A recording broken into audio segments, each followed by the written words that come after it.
Welcome to the Wooper Club League Season 16, Weeks 5 through 8 recap. This is the second half of Season 16. We went over the rules and everything in the first half because, oh boy, this is a special kind of season that you're only going to find here in the Wooper Club League. And this second half was absolutely a blast. Let's find out what the final standings look like and get a preview of the playoffs coming up. I'm your host, IllLogic, coach of the Bouffalant. As always, I'm joined by my co-host, SteveChuck, coach of the Waterdeep Wobbuffets. Hey, everybody. Let's take a look. If you recall, we were split up into 4 different divisions. We had so many coaches and teams here in this gym leader format, in which each team both had an offensive team and a defensive team. Your gym challenging team went against the opponent's gym team, and your gym team would defend against your opponent's gym challenging team. We're concerned about offense here in terms of playoffs, so we're going to go through that first and foremost. Let's take a look. First off, the Johto Vital Spirit division. And this one, this is a little bit spicy here at the top. If you recall, the top 3 from each division will make playoffs, plus the next 4 best teams will make it in as wildcards. And Steve, it really looks like the story here is those top 3 teams, all 8-0, and this is actually the only division in which the top 3 are all undefeated teams. A couple other interesting stories in there too, but good job to the top of the Vital Spirit division. Yeah, you all, I'll say, did a great job here, getting fantastic results, 8-0. Some of the teams in the second half did let up. This was, of course, the one division when we did the midseason check-in that had 4-0 teams. Unfortunately, the Empoleons let up a little bit on the gas towards the end, going 2-2 in the back half. But still looking promising. 6-2 plus 17 might be enough to make it in. We'll have to check in when we get to that wild card review. Yeah, we'll see how many teams remain undefeated. If one lost teams are good enough to make it, if 2 lost teams are good enough to make it, and how much that differential will play in, and we'll find out in just a little bit. We're gonna have to go to the other half of Johto, the other teams that challenge teams from Paldea. And over here in the IllLogic division, it's the Wobbuffets up top, the Hypnos, and the Steamrollers at 3, with probably the big story here, Steve. The Incineroar, the only 7-1 team to miss a top 3. So they'll have to try and get into a wildcard spot there.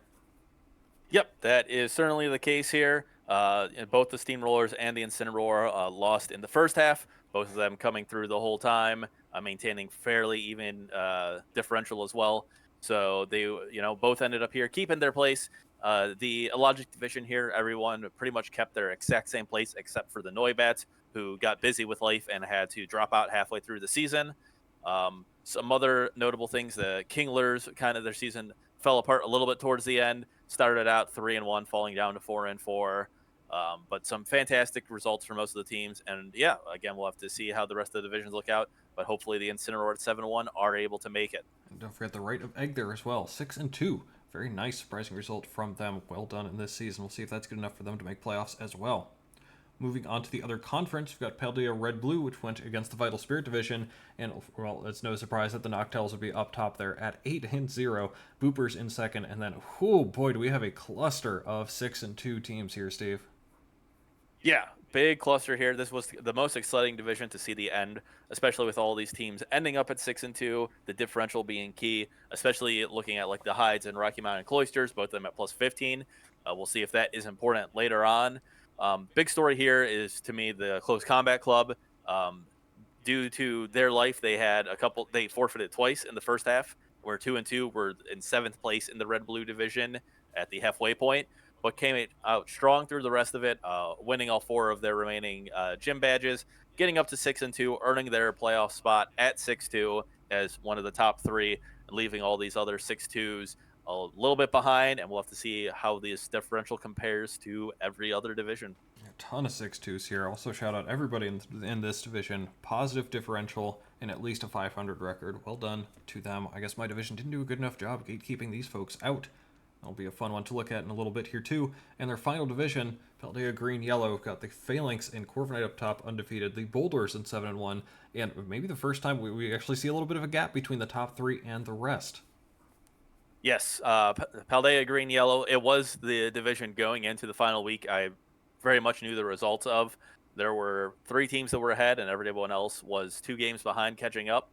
And the top 3 kept it up. Where win or loss, they were going to be the top 3. It was hoping for the other teams grasping at straws to get in, or getting some additional wins to maybe have a chance at wild card spots.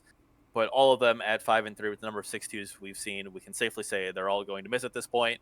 But still an exciting division to follow.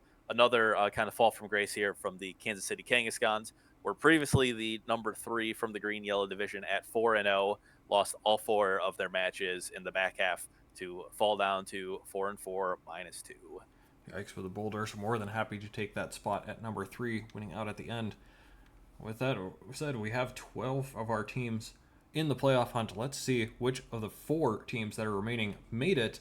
And as we can see, the Incineroar, of course, at 7-1, we're the only team with only 1 loss to miss the top 3, so they do make the top spot. And after that, it's the Evergreen Empoleons, the Grass Guzzlers, and oh boy, we had to go deep in the box for the ties here between the Hides and Cloisters, because remember, they were both +6 and 2 +15. We had to go very deep into that, which we'll get to here, and the Right of Egg just missing out by 1 differential as well. Wow, Steve, this was intense. This was very close, and we had to go into some very interesting tricks here to get a tiebreaker. Yep, we of course do have our method for breaking ties all the way down, and at the end we do have, of course, our favorite double Hackmons game, just as a more fun way to do a coin toss. But as it came to, we had the first tiebreaker after the differential that worked out here, being the number of KOs scored by the team.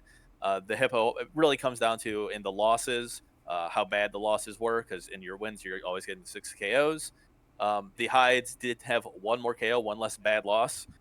Going 43 KOs overall, while the Cloisters only had 42, giving the Hides the tiebreaker win. And it really is just a very close finish here.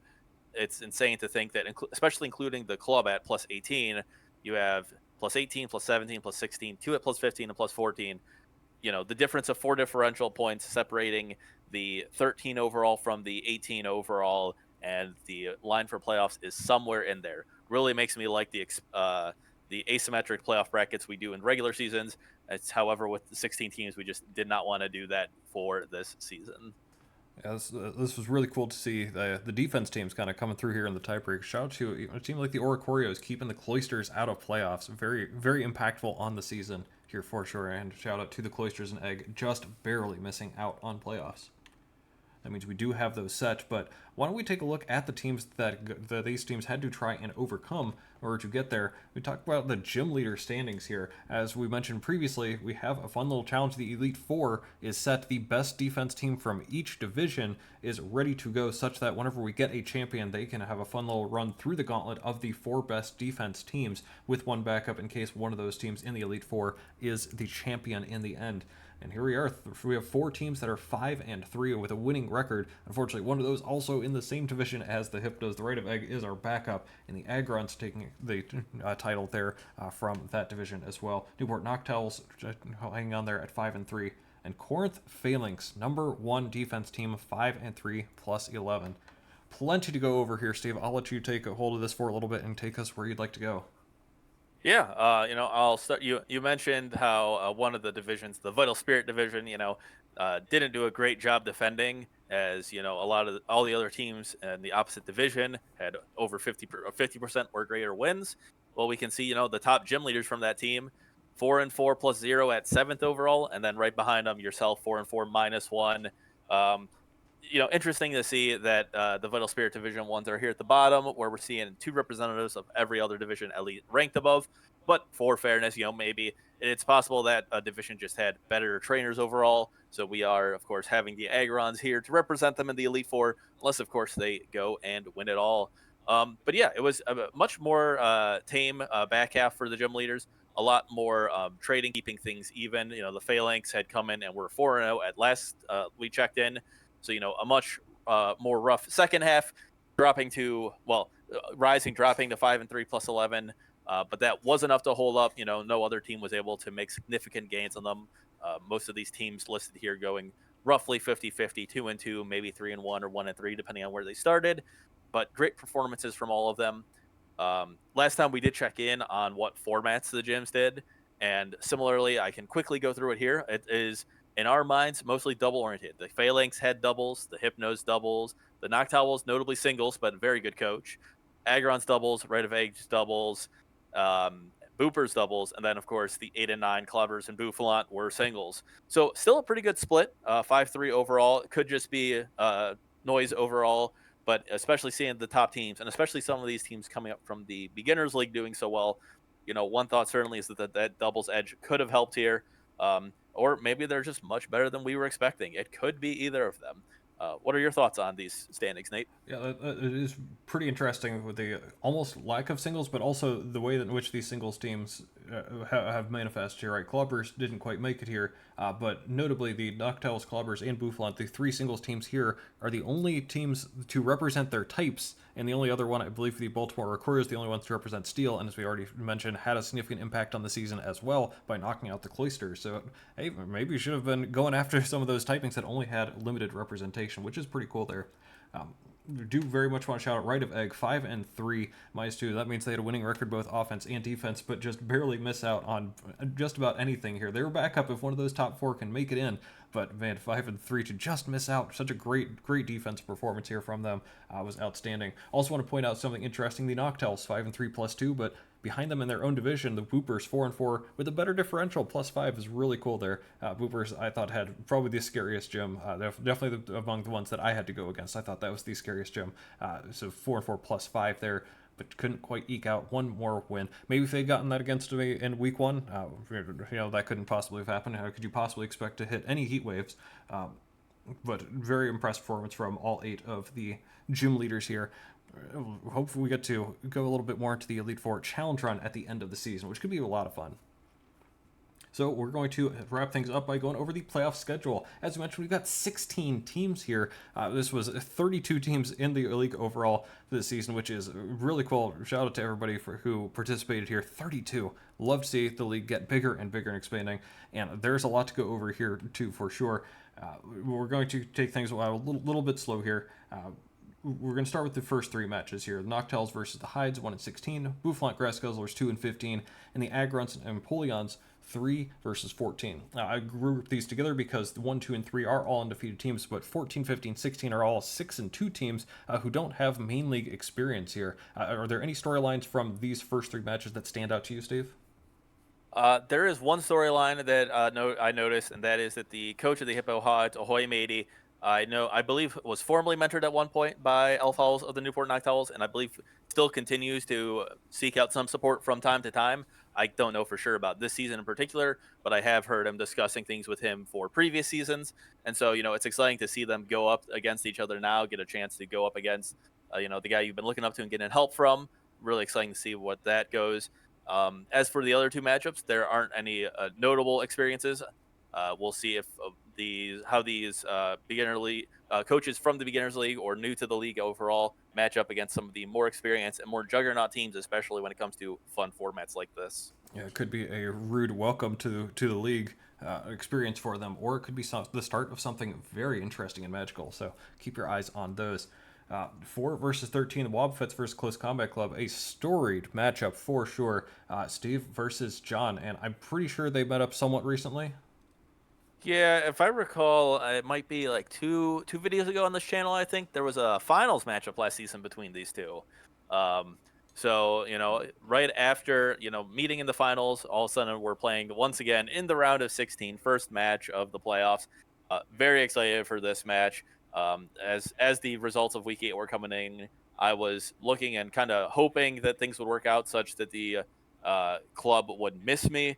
But some key losses that I wasn't expecting really secured their spot moving up here, and I've been dreading the matchup ever since. Yeah, the club are 6-2 there, which moves them down to 13. But don't forget those 2 losses came because of forfeits. So if you take those away, you could say that this is a 6-0 team versus an 8-0 team with a prior finals matchup rematch. So this could be one to watch. How about the next two? I'll kind of group these 2 together as well. Corinth Phalanx taking on the Boulder Bulldors, and the Hungry Hypnos taking on the Cincinnati Incineroars.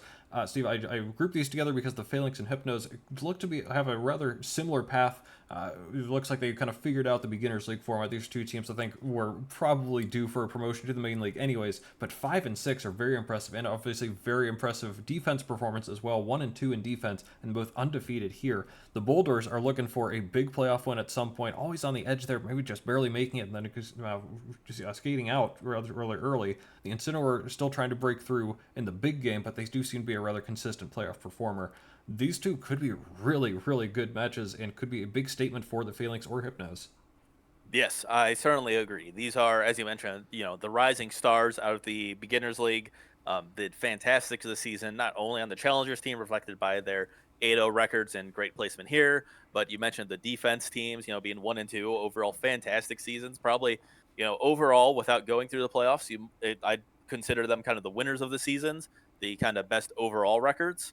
Um, Going up against, the Bowlers and Incineroar, the Bowlers looking for their first playoffs win. It may be an easier opponent coming up from the Beginners League, but they've done very well. So that'll be an exciting matchup. The Bowlers also coming off of being married. Maybe they won't have quite the time they want to plan, and that could impact this game as well.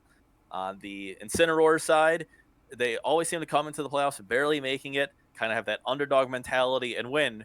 And while they are the underdog by seeding, there's a little bit of expectations there for them. So maybe that all comes crashing down, and this isn't their magical run they're looking for. Speaking of some magical runs, we're definitely looking for one here in this next matchup. 7 versus 10, Calgary Corviknight versus Seattle Steamrollers. Corviknight are trying desperately to avoid the moniker of the new Agrons by trying to actually win a playoff game at some point. And Seattle Steamrollers, it feels like it's been a minute since we've talked about the Steamrollers and the playoffs in a positive light together, despite being a several-time finalist here. One of these teams has to break through and win. I know you're probably rooting against both of them, Steve, but what do you think? I certainly am. I do like the curse we have going on Calgary. Always making it in highly seeded and losing early. Steamrollers, it's been a pleasure not having to talk about them in playoff contention for a while. But it is a fairly straightforward season. They're certainly able to take advantage of the asymmetric format, and one of these two teams is going to win, or maybe they tie. Nope. One of these teams is going to win. It'll be an exciting match. One of them, ending a playoff losing streak of sorts, and get to move on to the top 8. And from there, maybe they can springboard themselves back into a winning postseason mentality going forward. Of note, too, like the Close Combat Club, the Seattle Steamrollers, only one loss, also coming via the forfeit. So it could be an 8-0 versus 7-0 matchup there, too. And finally, hey, why not? How about the Fire-type gyms matching up? The Route 1 Burbs and the Wooper Boopers saw each other earlier in the season. Obviously, offense teams didn't face off against each other, but this could be a very interesting one here, too, Steve. Burbs and Boopers kind of trying to stay in that top 8 or so range of the league overall, but the Burbs have been so up and down. The Boopers really trying to get their footing. I think this would be the third straight season with a playoff win if they can get this one, so a lot at stake here in the 8-9 matchup, too. Yeah, this is a matchup I am quite excited for. The Burbs have had a couple of rough seasons in a row here, kind of slipping from everyone's mind at one of those peak teams, but they're always the team you don't want to face. They're if you pull them, it's like, oh man, I'm playing the 11 seed and it's the Burbs. That sounds awful. Why are they rated so low? The Boopers, on the other hand, they're kind of on the opposite side of that stick. They're rising. They're doing quite well recently. You mentioned some recent playoff success, making it to the semifinals last season. So as they continue to progress, all they are short is one key win to really cement themselves as one of the top teams in the league moving forward, and this could be the season to do it. That's our top 16. Before we wrap up, Steve, give me one or two games that you are keeping a very close eye on.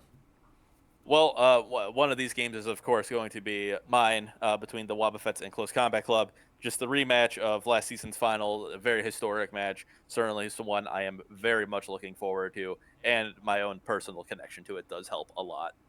Obviously true, and if I have to pick one, I'm going to pick that 7-8 Corviknight versus Steamrollers. Again, the idea that one of these teams gets a playoff win, Calgary their first, Seattle after so many seasons of missing the playoffs, is very intriguing. And don't forget, the last time we did this format, the finalists, the Waterdeep Wobbuffets, losing to the Seattle Steamrollers in their only playoff overall victory. They've just made the finals so many times. The only time they broke through was this format. Do it again, Chad. Let's find out. Let's find out if the 10 seed can make a run. We've seen those lower seeds do it. Why not? So that's going to do it from us. That's a recap of the season and a look ahead to the playoffs round of 16. We'll give you one or two more updates throughout the playoffs here. Again, this is a little bit of a weird format. Remember, the teams only have 8 mons that they have on offense to pick from, so it's going to be a little bit interesting here with not as many options that you have to prepare for or prepare with. We'll see what happens here in the future. We'll give you another update in another week or two as the playoffs roll on. We'll see you there.